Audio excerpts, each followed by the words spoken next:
Essa aula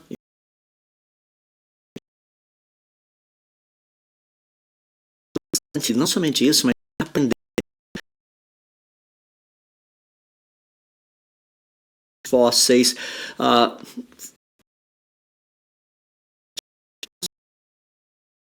volta, faz uma revisão.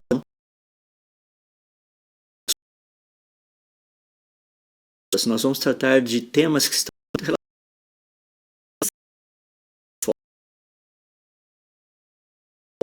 mas vamos tratar de causa do problema, solução, não para o criacionismo, pelo então é bem tranquilo o negócio. Então, para a gente só poder um pouquinho quais são esses problemas. E o que eu queria tratar com vocês relacionado de fósseis. E vamos lá, o que isso significa, afinal de contas? Quando a gente fala normalmente, quando nós encontramos um fóssil, nós encontramos apenas um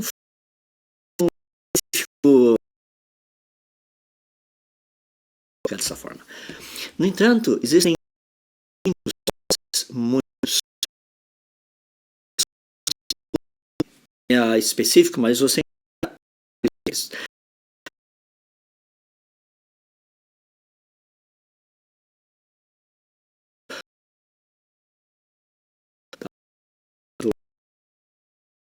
comprida e tudo mais, não é difícil ver. Mas você consegue ver um peixe fossilizado junto com ele também na mesma rocha? Ou seja, como você consegue fossilizar um Sinosauropteryx, os dois juntos? Principalmente porque um vive na água, o outro dois sendo soterrados simultaneamente, fazendo parte de uma única rocha com o passar do tempo. Percebe? Esses são uns dos problemas, e tem muitos problemas por aí. Deixa eu colocar para você entender mais especificamente.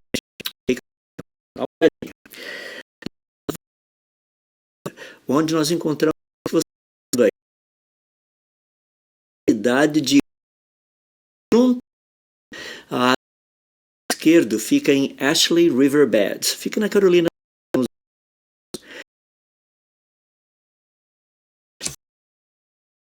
Muito grande, principalmente por causa do elemento químico fósforo. Eles retiravam muito material, esse elemento químico. E é interessante porque ali foi descoberta uma gigantesca de fósseis de, literalmente, de animais de grupos diferentes. Por exemplo, você encontra fósseis de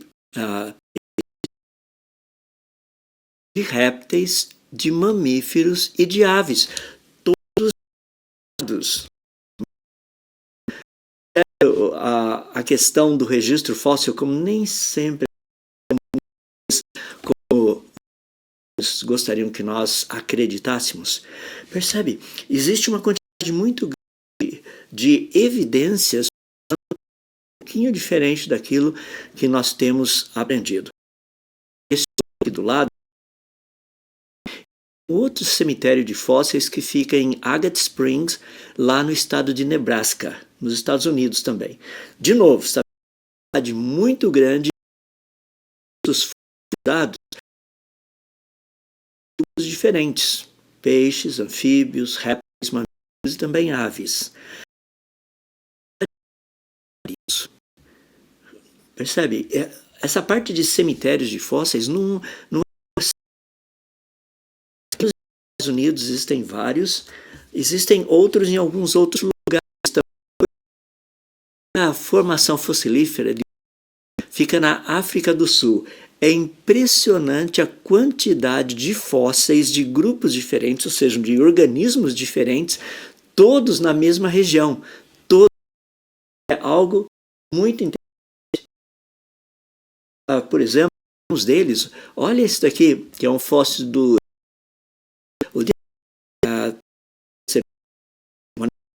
parte dos dinossauros, Ele foi encontrado nessa formação fossilífera do Karoo, lá na África do Sul. Mas olha que coisa interessante, ele praticamente está do lado de fora da rocha. Impressionante, não é? E, de novo, é uma região que você encontra muitos fósseis de organismos diferentes. Dinossauros, peixes, aves. É interessante porque todos eles apresentam um estado de preservação.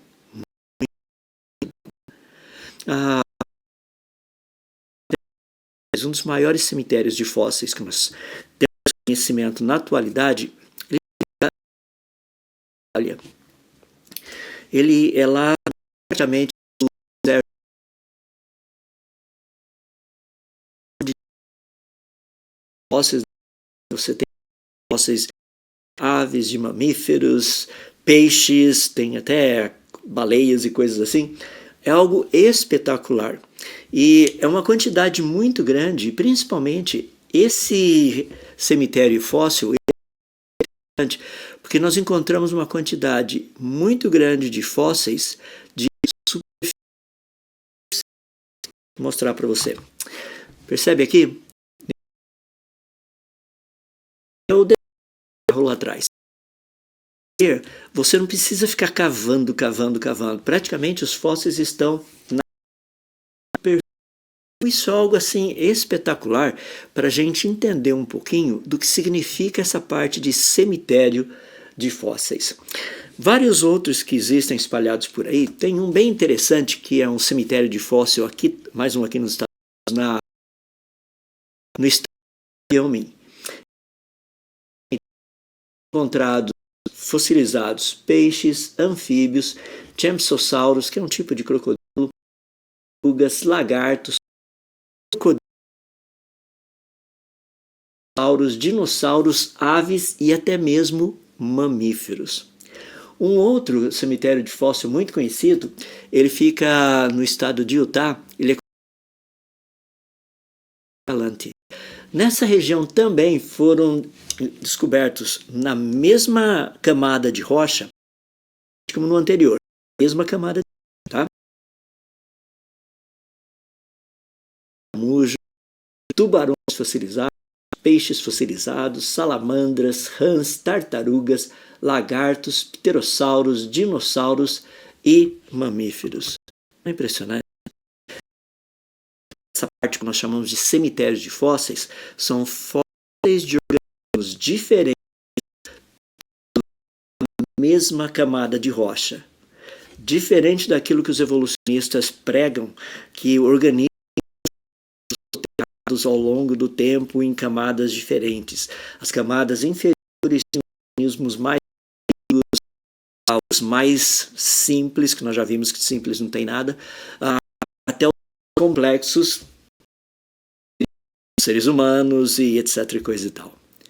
Esses cemitérios de fósseis, eles mostram na mesma de rocha organismos que deveriam estar em eras geológicas diferentes, foram fossilizados simultaneamente.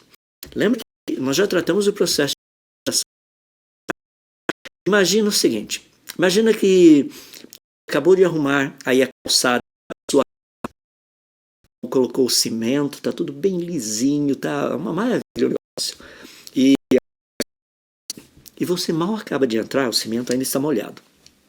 Você mal acaba de entrar, um cachorrinho passa ali, tic, tic, tic, tic, e deixa as marcas em cima.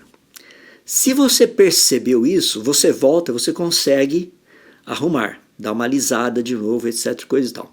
Mas e se você esquece? Entra, ou se você arruma, vai para o trabalho, no final da tarde, quando você volta, o cimento já está praticamente seco e tem essas marcas de cachorro ali. Já pensou? Para e pensa. Se no outro dia que o cimento já está seco, um outro animal andar por cima, vai deixar marca? Claro que não. A mesma coisa ocorre no registro fóssil. Para que haja fossilização desses animais juntos, significa que eles morreram ao mesmo tempo. E por ser literalmente em rochas sedimentares, que é onde nós nos encontramos, significa que esses animais foram mortos no meio de muita água e muita lama. Não é interessante? Eu sei que você está pensando, eu também estou pensando a mesma coisa. Muita água, muita lama, animais diferentes mortos, todos eles fossilizados na mesma camada de rocha e assim vai. Nós tratamos porque nós encontramos animais em camadas diferentes de rocha. Se você não se lembra, dá uma olhadinha, vai lá atrás e vê. Está relacionado com a densidade do animal. Nós já falamos a respeito disso. Atualmente, o que eu estou falando agora é a respeito especificamente de fósseis de organismos diferentes que são encontrados na mesma camada de rocha. E como já disse, é espetacular a coisa. Não somente isso, às vezes não é só na mesma camada, não, às vezes é numa rocha específica. Deixa eu mostrar um exemplo específico. Isso aí foi uma publicação que saiu agora em 2018, falando a respeito dessa rocha que foi encontrada. Você está vendo a escala dela ali embaixo? Ela tem um pouquinho mais de 3 metros de comprimento e quase 2 metros, 1,5 metro de largura, mais ou menos. Nessa camada, nessa rocha, não camada, numa rocha só, foram encontrados pegadas de vários animais diferentes. Pegadas de pterossauros, de saurópodes, tipos de uma quantidade variada de animais. Principalmente, o que é fascinante a respeito disso, é que a datação dessa rocha mostra que isso deve ser um período praticamente dos mamíferos, não de animais de um período muito, muito anterior, segundo a teoria da evolução. Percebe? Olha só que interessante, a publicação diz assim, uma diversidade de mamíferos que dominavam, com literalmente pegadas de depósitos no Cretáceo inferior de Maryland.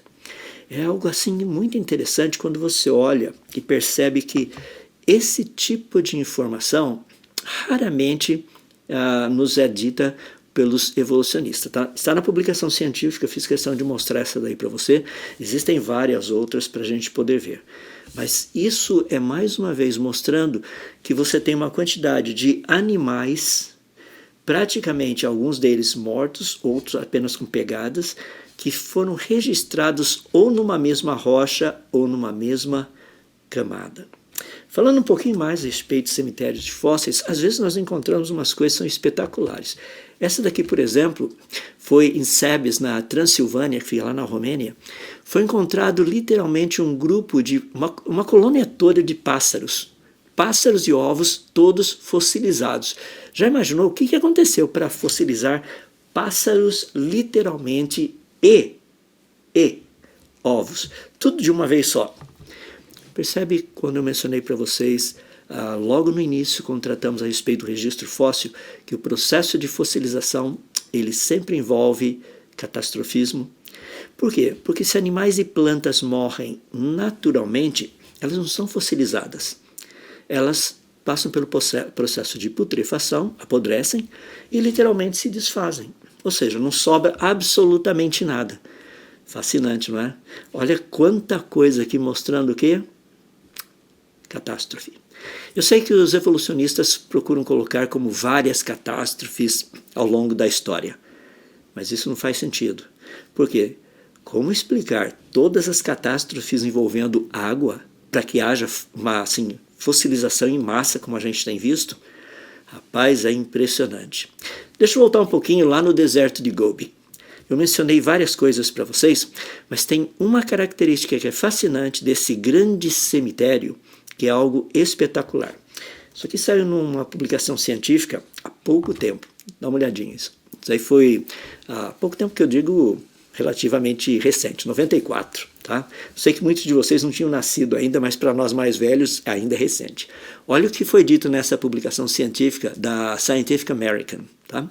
Diz o seguinte: esqueletos recém-expostos às vezes se parecem mais com restos recentes de uma carcaça do que um fóssil de 80 milhões de anos.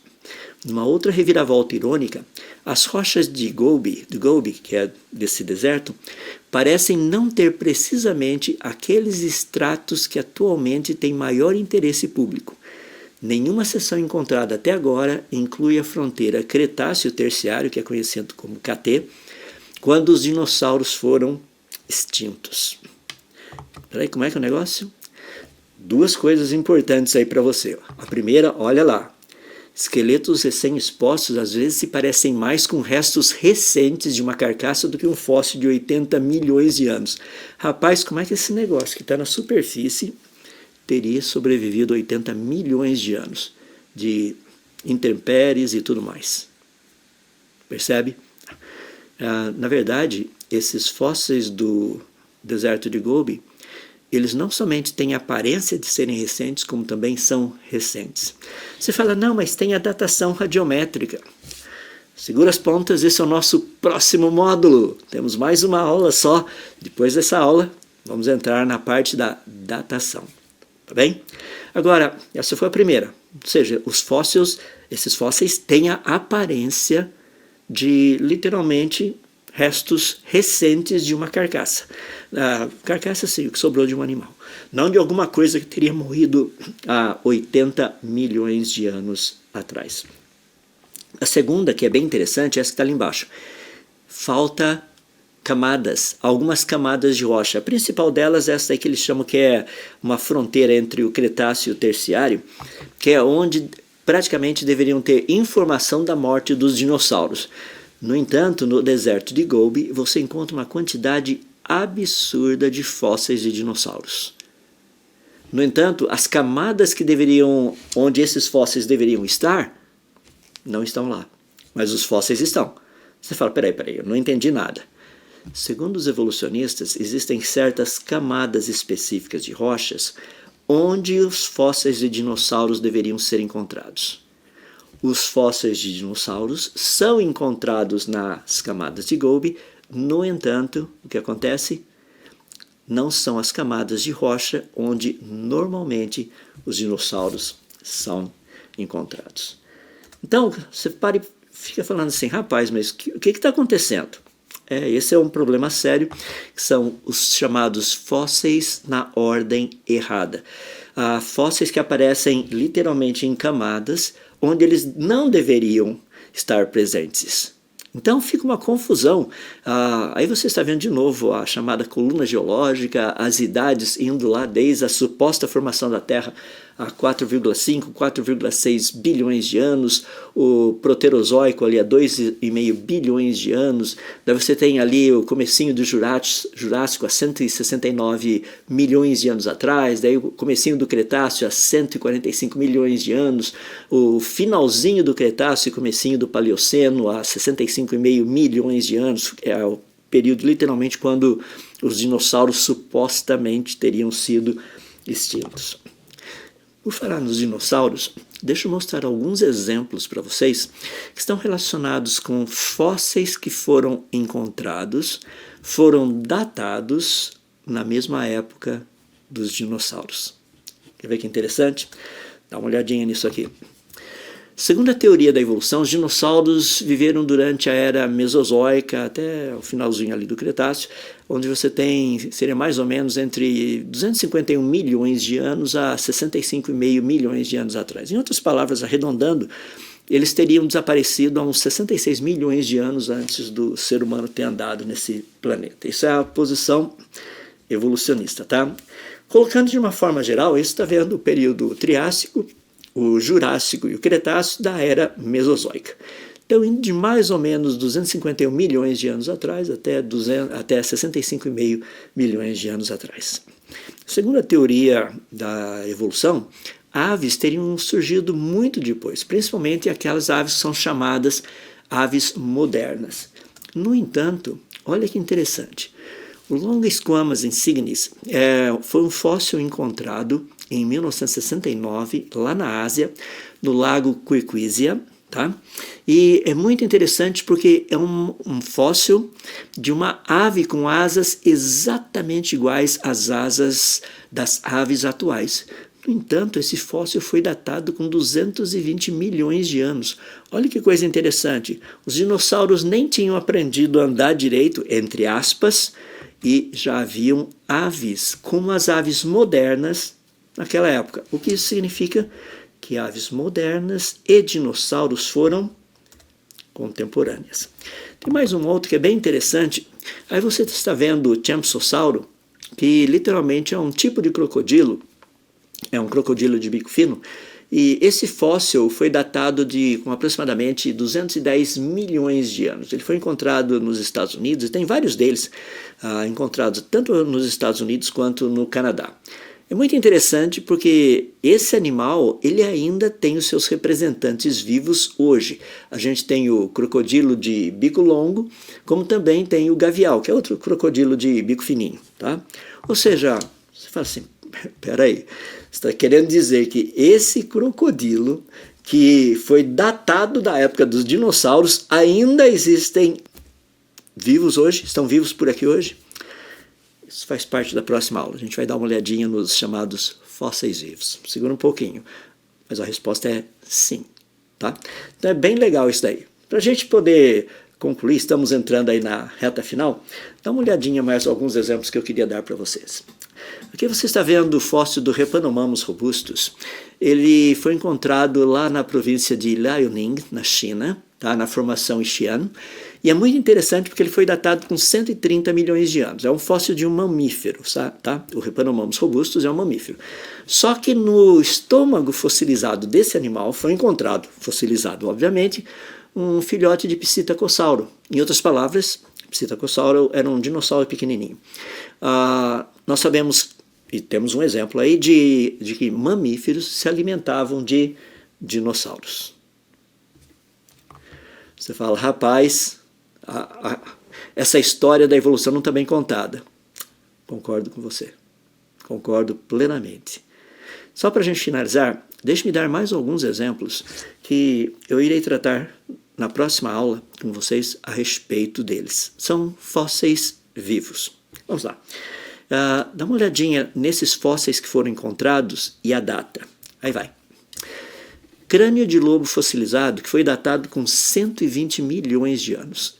O crânio que foi encontrado, esse crânio fossilizado, é exatamente igual ao crânio dos lobos atuais. No entanto, ele foi datado na época lá do finalzinho do Jurássico, comecinho do Cretáceo, percebe? Em outras palavras, os lobos, iguais aos de hoje, conviveram com os dinossauros. Não somente eles. Panda. Aí você tem um crânio de panda gigante que foi datado com 96 milhões de anos. Em outras palavras, ele é lá do período Cretáceo. Em outras palavras, pandas e dinossauros foram contemporâneos. E o crânio desse panda aí fossilizado é igual ao crânio dos pandas atuais. Aí vai mais um.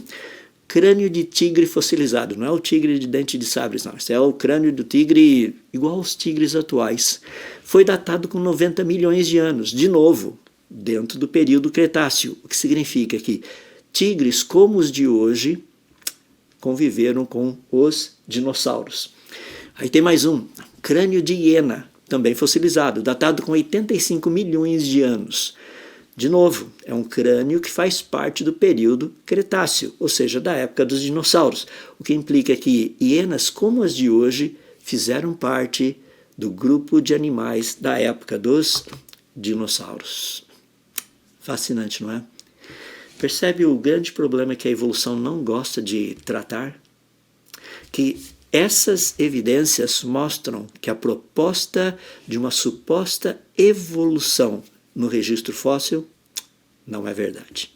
Legal, não é? Vamos ficando por aqui.